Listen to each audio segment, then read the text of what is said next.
नमस्कार। आकाशवाणी जयपुर अजमेर से प्रस्तुत हैं प्रादेशिक समाचार।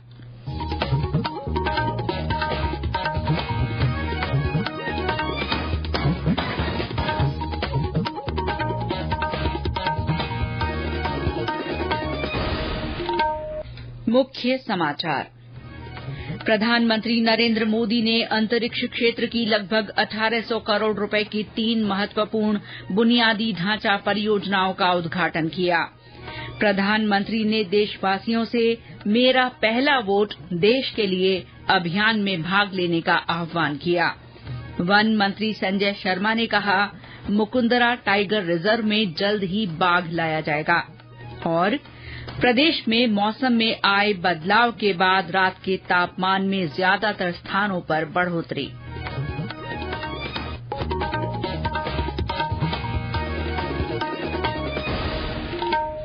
समाचारों के साथ मैं शीला चावला। और अब समाचार विस्तार से।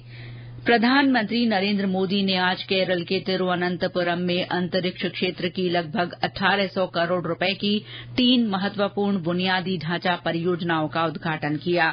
इन परियोजनाओं में श्रीहरिकोटा में सतीश धवन अंतरिक्ष केंद्र की पीएसएलवी एकीकृत सुविधा, महेंद्रगिरी में इसरो प्रोपल्शन कॉम्प्लेक्स में नई सेमी क्रायोजेनिक्स इंटीग्रेटेड इंजन और स्टेज टेस्ट सुविधा और विक्रम साराभाई अंतरिक्ष केंद्र तिरुवनंतपुरम में ट्राइसोनिक विंड टनल शामिल हैं। श्री मोदी ने गगनयान मिशन की तैयारियों की भी समीक्षा की और इस मिशन के लिए चुने गए 4 अंतरिक्ष यात्रियों के नामों की घोषणा की। ये अंतरिक्ष यात्री हैं group captain Prashanth Balakrishnan Nair, group captain Ajit Krishnan, group captain Angad Pratap और विंग कमांडर शुभांशु शुक्ला। प्रधानमंत्री ने विक्रम साराभाई अंतरिक्ष केंद्र की यात्रा के दौरान इन चारों को एस्ट्रोनॉट विंग्स प्रदान किए। गगनयान मिशन भारत का पहला मानवयुक्त अंतरिक्ष उड़ान कार्यक्रम है, जिसके लिए इसरो के विभिन्न केंद्रों पर व्यापक तैयारी चल रही है। 2035 तक अंतरिक्ष में भारत का अपना स्पेस स्टेशन होगा, जो हमें स्पेस के अज्ञात विस्तार को जानने में मदद करेगा। इतना ही नहीं, इसी अमृतकाल में भारत का एस्ट्रोनॉट भारत के अपने रॉकेट से चंद्रमा पर भी उतरकर दिखाएगा। प्रधानमंत्री नरेंद्र मोदी ने देशवासियों से पहला वोट देश के लिए अभियान में भाग लेने का आह्वान किया है। उन्होंने युवा मतदाताओं को प्रेरित करने के लिए भी लोगों से अपील की है।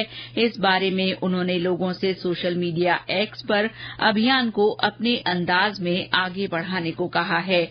इसके बाद सूचना और प्रसारण मंत्री अनुराग ठाकुर ने प्रत्येक नागरिक से मेरा पहला वोट देश के लिए अभियान से जुड़ने और युवा मतदाताओं से आगामी चुनावों में अपने लोकतांत्रिक अधिकार का प्रयोग करने का आग्रह किया है। एक सोशल मीडिया पोस्ट पर प्रधानमंत्री के आह्वान का हवाला देते हुए श्री ठाकुर ने अभियान पर गीत साझा किया। उन्होंने प्रत्येक देशवासी से माई जीओवी इंडिया पोर्टल सहित कॉलेजों के माध्यम से इस जिम्मेदारी को सहर्ष निभाने और सामूहिक रूप से ऑनलाइन आवाज उठाने का आग्रह भी किया। निर्वाचन आयोग ने सूचना और प्रसारण मंत्रालय को आगामी लोकसभा चुनाव के लिए मतदाताओं की जागरूकता और शिक्षा से जुड़ी गतिविधियों को बढ़ावा देने का निर्देश दिया है।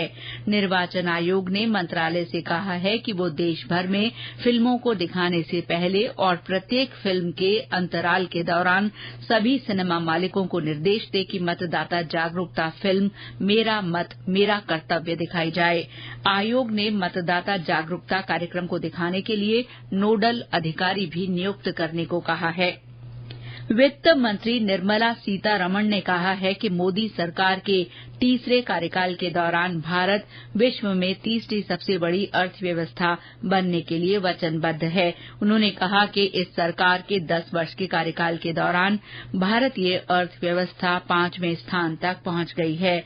वे नई दिल्ली में आज राष्ट्रीय कॉन्क्लेव विकसित भारत 2047 के दौरान संबोधित कर रही थीं। इस मौके पर सूचना और प्रसारण मंत्री अनुराग ठाकुर ने कहा कि भारतीय अर्थव्यवस्था ने प्रधानमंत्री के विजनरी नेतृत्व के अंतर्गत नए मील के पत्थर बनाए हैं। उन्होंने कहा कि देश की अर्थव्यवस्था यूपीए सरकार के दौरान कमजोर 5 स्तर से बढ़कर मजबूत 5वें स्थान पर पहुंच गई है। अगर आप उनके गुजरात के दिनों से अब तक भी देखेंगे, उनके मन में एक सपना था कि सरदार सरोवर डैम बने, सरदार पटेल की भव्य प्रतिमा बने। देश में उससे पहले छोटी छोटी बातों पर हम रुक के रह जाते थे, लेकिन दुनिया भर के देशों में सुनते थे सबसे बड़ी प्रतिमा, सबसे ऊंचा पुल, सबसे लंबी सुरंग। लेकिन आज भारत गर्व के साथ कह सकता है, अगर सबसे ऊंचा पुल कहीं पर है, सबसे लंबी सुरंग कहीं है, सबसे ऊंची प्रतिमा कहीं पर है, एक के बाद सबसे तेजी के साथ करने वाला काम कहीं पर है, तो हमारे भारत में है। ये समाचार आकाशवाणी जयपुर अजमेर से प्रसारित किए जा रहे हैं। लोकसभा अध्यक्ष ओम बिरला और राज्य के वन मंत्री संजय शर्मा ने कोटा में साइंस सेंटर और डिजिटल प्लेनेटेरियम का भूमि पूजन कर शिलान्यास किया। इस दौरान उन्होंने पौधरोपण भी किया। श्री बिरला ने कहा कि कोटा में बनने वाला ये प्लेनेटेरियम भारत का सबसे आधुनिक टेक्नोलॉजी वाला प्लेनेटेरियम होगा। उन्होंने कहा कि साइंस सेंटर से स्कूली विद्यार्थियों के साथ साथ तकनीकी विद्यार्थियों और शोधार्थियों को भी लाभ मिलेगा। आने वाले समय में यहां इनोवेशन सेंटर भी बनाया जाएगा। वन मंत्री ने बताया कि ये परियोजना 3 साल में बनकर तैयार होगी। श्री शर्मा ने कहा कि मुकुंदरा में जल्द ही बाघ लाया जाएगा। इस बारे में महाराष्ट्र के वन मंत्री से बात हुई है। वाणिज्य और उद्योग मंत्री पीयूष गोयल ने कहा है कि देश के स्टार्टअप बहुत तेजी से आगे बढ़ रहे हैं और भविष्य की बड़ी आकांक्षाओं के साथ ये अधिक बेहतर बन सकते हैं। उन्होंने कहा कि 8 साल से भी कम समय में भारत दुनिया का तीसरा सबसे बड़ा स्टार्टअप इकोसिस्टम बन गया है, जिसमें 100 से अधिक यूनिकॉर्न हैं। श्री गोयल 18 से 20 मार्च तक नई दिल्ली के भारत मंडपम में आयोजित किए जाने वाले स्टार्टअप महाकुंभ के पूर्वावलोकन कार्यक्रम को संबोधित कर रहे थे। उप मुख्यमंत्री दया कुमारी ने अजमेर के भुणाबाय स्थित महात्मा गांधी राजकीय विद्यालय के आंगनबाड़ी केंद्र और लोहा खान परियोजना अजमेर शहर के आंगनबाड़ी केंद्र का आज निरीक्षण किया। दया कुमारी ने आंगनबाड़ी केंद्रों पर पहुंचकर बच्चों के साथ कुछ समय भी बिताया। प्रदेश में आगामी 9 मार्च को राष्ट्रीय लोक अदालत आयोजित की जाएगी। इसमें विभिन्न अदालतों में लंबित मामलों का आपसी राजीनामे से निपटारा किया जाएगा। इस लोक अदालत के बारे में लोगों को जागरूक करने के लिए आज भरतपुर में राजस्थान राज्य विधिक सेवा प्राधिकरण की ओर से जागरूकता रैली निकाली गई। इसके साथ ही जगह जगह नुक्कड़ नाटक का भी आयोजन किया गया। इस दौरान बाल संरक्षण अभियान के तहत बच्चों के लिए बनाए गए कानूनों की भी जानकारी दी गई। इसी तरह डूंगरपुर जिले में पंचायत समिति डूंगरपुर, दौबड़ा, बिछीवाड़ा, आसपुर, गलियाकोट और सागवाड़ा में डोर स्टेप काउंसलिंग का आयोजन किया गया। और अब मौसम। प्रदेश में मौसम में आए बदलाव के बाद रात के तापमान में ज्यादातर स्थानों पर बढ़ोतरी दर्ज की गई है। करौली में सबसे कम 9.2 डिग्री सेल्सियस तापमान रिकॉर्ड किया गया। वहीं अजमेर, भीलवाड़ा, कोटा, डबोक, जोधपुर, फलौदी, बीकानेर, डूंगरपुर तथा जालौर में रात का तापमान 15 डिग्री सेल्सियस से ऊपर मापा गया। बीते 24 घंटे में झुंझुनू, सीकर, बीकानेर और चूरू समेत कुछ स्थानों पर बूंदाबांदी और हल्की बरसात हुई है। मौसम विभाग ने आज जयपुर, कोटा और बीकानेर संभाग में कहीं कहीं हल्की बारिश की संभावना जताई है। शहीद चंद्रशेखर आजाद की पुण्यतिथि पर आज राज्य में आयोजित कार्यक्रमों में उन्हें श्रद्धांजलि दी गई। डूंगरपुर में सभापति अमृत कलासुआ सहित जनप्रतिनिधियों ने शहर के पुराना अस्पताल चौराहा स्थित शहीद चंद्रशेखर आजाद की प्रतिमा पर माल्यार्पण कर चंद्रशेखर आजाद अमर रहे के नारे लगाए। अलवर के नेहरू गार्डन में चंद्रशेखर आजाद को श्रद्धांजलि दी गई।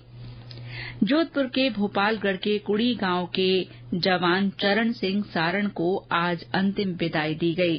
पूरे राजकीय सम्मान के साथ उनके पैतृक गांव कुड़ी में उनका अंतिम संस्कार किया गया। उन्हें श्रद्धांजलि देने के लिए जन सैलाब उमड़ पड़ा। इस दौरान केंद्रीय जल शक्ति मंत्री गजेंद्र सिंह शेखावत ने उन्हें श्रद्धांजलि अर्पित की। जवान चरण सिंह सारण सीमा सड़क संगठन इकाई में तैनात थे। 24 फरवरी को अरुणाचल प्रदेश में ड्यूटी के दौरान अत्यधिक बर्फबारी में हुए एक हादसे में उनकी मृत्यु हो गई थी। IIIT कोटा का तीसरा दीक्षांत समारोह कल रामपुर कैंपस में आयोजित किया जाएगा। समारोह में 171 विद्यार्थियों को डिग्री दी जाएगी। इनमें B Tech electronics and communication engineering और कंप्यूटर साइंस इंजीनियरिंग के 167 छात्र और एमटेक एआई डाटा साइंस के 4 छात्र शामिल हैं। मुख्य अतिथि लोकसभा अध्यक्ष ओम बिरला होंगे। और अंत में मुख्य समाचार एक बार फिर। प्रधानमंत्री नरेंद्र मोदी ने अंतरिक्ष क्षेत्र की लगभग 1800 करोड़ रुपए की 3 महत्वपूर्ण बुनियादी ढांचा परियोजनाओं का उद्घाटन किया। प्रधानमंत्री ने देशवासियों से मेरा पहला वोट देश के लिए अभियान में भाग लेने का आह्वान किया है। वन मंत्री संजय शर्मा ने कहा है कि मुकंदरा टाइगर रिजर्व में महाराष्ट्र से जल्द ही बाघ लाया जाएगा। और प्रदेश में मौसम में आए बदलाव के बाद रात के तापमान में ज्यादातर स्थानों पर बढ़ोतरी हुई है। इसी के साथ प्रादेशिक समाचार बुलेटिन समाप्त हुआ। नमस्कार।